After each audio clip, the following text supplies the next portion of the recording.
ยายยังอ่ะยังไม่ได้กินข้าวจบเลยไม่กินดิมาน้ำตกนะคะ น้ำตกหลังสวนเงาะมากันทั้งหมด5 คนพี่เทมคุณพ่อลูกชายโอ้รีบพักกับลูกโอ้ลูกชา ไหน ย ยายมาอยู่ไหนลูก ยายนะคะ แล้วก็นะบุ้งยายวันนี้ยายท้องไม่ค่อยดีเดี๋ยวเอาขาไปแช่น้ำเรียบร้อยวันนี้ยายแสดงฝีมือทำอะไรมาให้กินนะคะยาย โคจ้ะเป็นแปลกเลย เต็มปากเลยนะคะ ยายทำหมูโค้มาอร่อยด้วยนะคะนะบุ้งด้วย ปลาทอดน้ำปลา ใช่อร่อยมากโอ้ยผีเสื้อ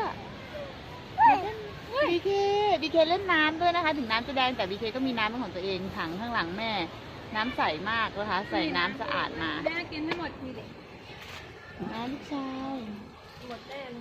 พอแล้ว